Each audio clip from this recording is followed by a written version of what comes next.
White people have been the most dangerous people on the planet historically. I said this boogeyman-like stigma that black people are to be feared.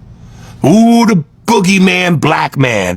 When historically, white people have been the most dangerous people on the planet historically in terms of murder, mayhem, and destruction. I'm going to say this to all of the white people as a white person. We are the problem with this country. We have been the problem since day one. Since we designed this country to benefit white people. Beating black people, lynching black people, tearing out the fetuses, using babies as alligator bait, paying Charleston to beat our slaves. You're pushing us to the limit. And what do I mean by that?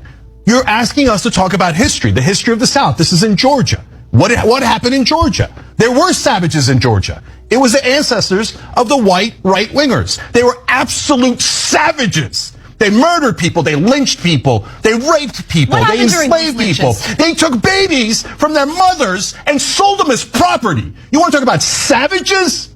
Your ancestors were the biggest savages. White people are really scared now because the truth is finally being said out loud without being afraid. For a time, black people were told to just forget about the past whenever it came up. How can you just forget about people being lynched? How can you forget about kids being taken from their families? How can you forget about people being raped, murdered, and treated like slaves for a time in places like Georgia? It's crazy that the people who did all these things had the nerve to call black people savage really, after everything that white America did to families, after the bloodshed, the pain. We should never change what really happened. We should never try to make it seem like something now that people are starting to understand. Now white people are uncomfortable because black voices are being heard louder. They are mad because people are talking about things they tried to keep hidden for a time. We need to listen to these guys. I don't want to take much of your time. Let's quickly get into the video and come back for more discussions. You're pushing us to the limit. And what do I mean by that? You're asking us to talk about history, the history of the South. This is in Georgia. What happened in Georgia? There were savages in Georgia. It was the ancestors of the white right-wingers. They were absolute savages. They murdered people. They lynched people. They raped people. They enslaved people. They took babies from their mothers and sold them as property. You want to talk about savages? Your ancestors were the biggest savages the world has ever seen. And so don't you dare call a black man a savage after you murdered him. Don't you dare do that. I'm so sick of African Americans being called violent when the world's worst violence was done to them, not by them, to them, not by them. For God's sake, you want to do racist stereotypes? If it fit anywhere, and it doesn't, but if it fit anywhere, it would certainly fit white right-wingers in the South, who has hundreds of years of history of being savages. See, after I watched that video of that man, you see, that's the part they keep leaving out. This is how they keep playing this game with us. And all of these people that keeps encouraging people to go vote. They never talk about what that white man done. They just keep talking about melanated people and how melanated people was treated and the work that melanated people did to have the rights and all of this fuckery. But just like the man said in the video, laws had to be passed to stop the white man from being uncivilized. But they don't talk about that. They just keep talking about the melanated people fighting for rights. See? Why do they have to fight for rights? What's causing them to fight for rights?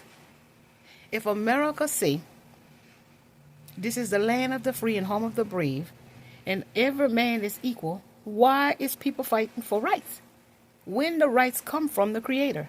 But you don't hear none of those people who running for this one and running for that one and running for this position and running for that position, talking for this person who running for this position, talking for that person who running for that. You don't hear them talking about our rights come from the Creator. You don't hear them talk about how laws had to be passed because the white man is a savage. You just keep hearing them say, you got a right and you got the power. These people are the enemy. They're the enemy. Because this is the European system that he built from lying, stealing, and cheating. You don't hear him talk about that. Do you hear them reiterate how the white man killed, lied, stole the land from the indigenous? You don't hear none of these suckers talk about any of that. You don't ever hear them utter that. White people can't gaslight me into thinking that black people are violent, when you have historically been the most violent across a whole nation. I'm not ever going to compare someone running in a corner store and robbing it because they live in a system inside of a neighborhood that you created so they fail, to you pulling out somebody's teeth and putting it in your mouth. Boiling babies, raping and unaliving people. If we're going to talk about violence, it starts with you. It will always start with you. I don't care about a carjacking. I don't care about a pew-pew. It starts with you. If we compare and contrast apples to oranges, you win every time at the most violent, vicious criminals. Without any moral, without moral clause, morality, anything. Savages, I would say. Because I would never put nobody on a boat, packed, stacked high, and make them work for me for free. While I grape their women, take off the sexual parts of their men, also grape their children and sell them. I would never. So when we talking about violence, talk about that. White culture is formed in savagery.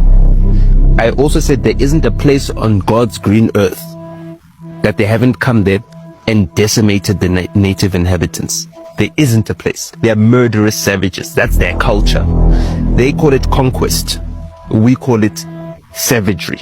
This is broad history. This is the history of white cultures. When they have the intention to invent a weapon, they don't just invent a weapon that can harm an enemy in one-to-one combat. No. They invent bombs that can decimate entire populations. They invent viruses like smallpox that they spread among the settler population in certain countries like Argentina. And obviously there are still some native inhabitants there, but their population is less as those who came in as European settlers in the colonial times. So the culture of white people throughout white history, even to this very date, is that of savagery. It's that of inhumane behavior that is normalized to the point where they feel like they're entitled to behave like that. How many more times is it my fault? Is it my grandkids' fault too? Well, is it my grandkids' fault too? Your fault. Yeah. It is. I mean, I'm just saying generationally, I understand it's about equality and like, hey, these certain people were oppressed. You can fucking look it up in anywhere and it's not, no one's denying it. I'm just saying like, it's not my fault, but it was my fault. It wasn't your fault. Hey, I could be Irish. I might be clear, but it had nothing to do with me or my grandpa. I know my grandpa. He wasn't on that shit. So it's like, is it my grandkids' fault too? And I'm already here doing this, just chilling. I think you're missing the point. I'm not missing the point. I'm just going another route. I'm just asking, like when oh, you're asking the question. The question is when does that end? When is it not my fault? Yeah. Like when do you guys say it's not my fault? Like it's not the white people's fault that we're. Well, no, it's not the fact that it's not white people's fault. It's the current white people. Mm-hmm. The current white people. Because I haven't done a fucking thing. My grandpa was 80, 90 years old and he didn't do a fucking thing. My dad didn't do a thing. My son, I don't see him owning any. What about my grandson? You know what I'm saying? When is it? Hey, Bastion the Third, it's not your fault. I mean, like when does that happen? White supremacists be like, we was conquerors and slave owners and shit. No, your ancestors were illiterate cousin fucking farmers. And the people who you claim to be descended from were also cousin fucking savages that reaped havoc across the world for economic gain. And most pathetically of all, here you are in the 21st century espousing the beliefs of racial hierarchy. You're a modern working class person under the delusions of fraudulent 18th century science. That is genuinely so fucking pathetic. I just got a question and roll with me on this one. If white supremacists actually feel like they're supreme, why do they have to work so hard to try to make everything difficult for black people? I really wish I was joking, but damn near everything that complicates daily life for everybody was just to deny black people access. Credit scores were a means to stop black people from getting loans to be able to buy homes and to be able to start businesses. Marriage licenses weren't instituted until they wanted to stop interracial marriage. Most colleges were free until desegregation. You didn't even have a bar exam to become a lawyer until the Reconstruction era because so many black people were getting law degrees. Bridges were purposely built lower in some areas to deny people from public transit access and to deny people from being able to get to richer areas, more wealthy areas with that public transit, which also ended up denying them from certain job opportunities. So your options were limited. And now if you just happen to live in one of those broke areas and you don't have a car, the same thing still applies no matter what color you are. We already know that cops got their origins in slave patrols, tracking and controlling where black people went and where they were allowed to go and bringing them back to where they wanted them to be if they've somehow got out of that region. You feel what I'm saying? And California only passed anti-open carry gun laws because the Black Panthers were open carrying in front of these cops and basically telling them what the hell you gonna do about it. Usually people who feel supreme to another group of people don't have so much fear in their heart. They usually don't feel like they have to deny people access, because if we have the same access, you would really be able to show how supreme you are, because you would outdo us in everything if we had the same access, right? But that's the problem. You're afraid that we would outdo you in everything mentally the same way we outdo you in everything physically. It's the same reason they constantly prop up athletes and musicians, you know, people that entertain, because that's what we're good for, a little tap dancing for the white man. But they won't tell you about James Baldwin or Angela Davis or W.E.B. Du Bois, or, you know, they'll show you a couple of Langston Hughes poems, but they won't really dive into it and really tell you what he's talking about for real, because he's talking about them and talking about our strength and intellect as black people. They don't want to tell you about Patrice Lumumba or how Muammar Gaddafi tried to unite all of Africa, because that would show you that you have some power. That would show you that, you know, when your people come together, they can really do something. Nah. All you're good for is sports and dancing and singing, right? This is exactly why I say that it's not white supremacy. It's white narcissism, which is actually white fragility rooted in a massive inferiority complex. A lot of y'all really just need to go to therapy so you can grow your self-worth. We have to remember that we learned from some of the best. They had some white boys came over here that did the first beheadings in Point Coupee, Louisiana, where I'm from. Slave insurrection, that was the way you dealt with it. Tuskegee syphilis incident. We're going to see how black men die if they have syphilis, but we pretend we treat them with penicillin, and we're just going to watch the pathology of how they die. Now, that wasn't back 200 years ago. That was 1930 to 1974. We're talking about giving these wonderful blankets to the Native Americans infected with smallpox as they walked on that trail of tears just to see how they die and to eliminate their population so we can take all of that land. So the violence that is in America has come from a very learned position that was brought here by some Caucasian folks. All right? If you really think about it, white people are such deflectors. You guys literally tried to put the stigma and the notation on us that we're the aggressors, we're just violent, and I don't know, like we're just ready to kill everything we see, when it was y'all. Only in your history are you guys the savages. None in our history does it say that we created or started genocides, or we removed cultures from their country and took them to a whole different nation against their will, enslaved. I don't think black people was killing others because they were Jews.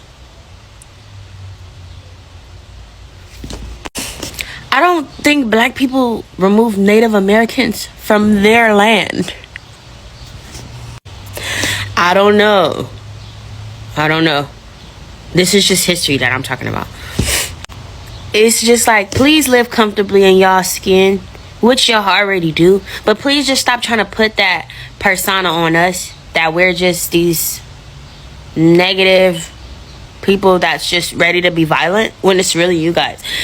In every era, in every generation, you guys choose violence. It doesn't matter. In every scenario. In every scenario. I have nothing against whites, but I am all for black, if that makes sense. I'm going to say this to all of the white people as a white person. We are the problem with this country. We have been the problem since day one. Since we designed this country to benefit white people. Beating black people, lynching black people, tearing out the fetuses, using babies as alligator bait, paying Charleston to beat our slaves, to whip them and put salt in their wounds by the day. Segregation, Jim Crow, the genocide of Native Americans, the Trail of Tears, Asians in internment camps, because how dare an Asian come to America? We have to put them in camps because we have to make sure America stays white. Stealing the land from Mexico, stealing the land from the Native Americans, stealing black people on the Middle Passage. Most of you people don't even know what the hell it is or how many people died, or about the bull sharks that follow the ships, because you don't care about actual history. You know what has really been bothering me lately? The way some people get scared the moment black people start talking about history. The moment the conversation becomes real, suddenly everyone wants to change the subject. Suddenly people say, why are we bringing up this again?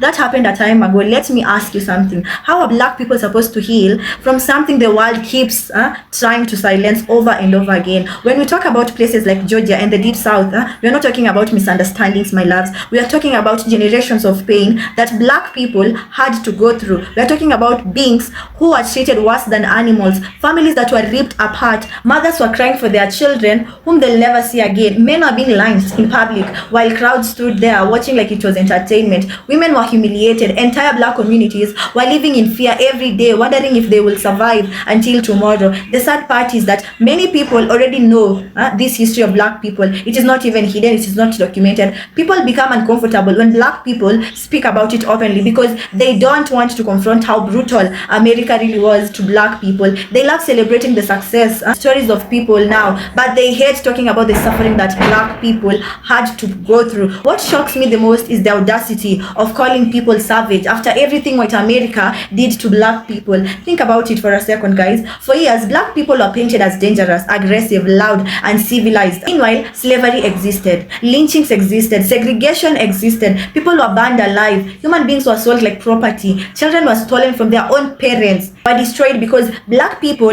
were becoming successful. After all that, somehow black people were the ones demonized. That is the part that never makes sense to me at all, because history shows how it's truly brutal to people. History shows who normalized violence against people. History shows who created these systems that kept people suffering for generations. Whenever black people speak passionately about their pain, they're told they are angry or playing victim. Imagine people surviving centuries of oppression and still being expected to stay quiet so other people can feel comfortable. And let us be honest, this fear we are seeing today comes from the fact that black voices are becoming stronger. That many stories of black people were hidden because black people didn't have platforms. A lot of people suffered in silence. A lot of stories died with grandparents and great-grandparents, who are too traumatized to even speak about what they experienced. Today, things are different on the ground. Social media exists. Independent black creators exist. People are researching history for themselves, or waiting for whatever that took place. That is why some people panic when these conversations about history happen, because once people start learning the truth about it, people become harder to control the narrative. It becomes harder to pretend America was always this place built on freedom and equality when black people know freedom was not equally given to them. I think people forget how recent some of this pain of black people actually is. We are not talking about history from thousands of years, my love. There are grandparents alive today who experienced segregation. There are families today still carrying trauma passed down through their generations. Their communities still dealing with poverty and inequality connected to decisions made decades ago. Pain like that does not magically disappear because people get tired of hearing about people. What amazes me though is despite everything black people went through, they still found ways to rise. Black people created culture that shaped the world. Talk about music, fashion, sports, arts, Imagine people surviving all that hatred and still finding ways to inspire the world. That resilience of people is very, very powerful. people. It's also about survival. It's about black people refusing to break when systems were designed to destroy them. Honestly, nobody should be afraid of the truth about black people. Truth is necessary. History is very, very necessary. The problem is many people only like history when it makes them feel proud. The moment history becomes ugly, painful, and uncomfortable, they remain silent, my love. When people are honest about the past and about black people, they start feeling uncomfortable. They start pretending as if they don't understand. Real healing starts with acknowledgement.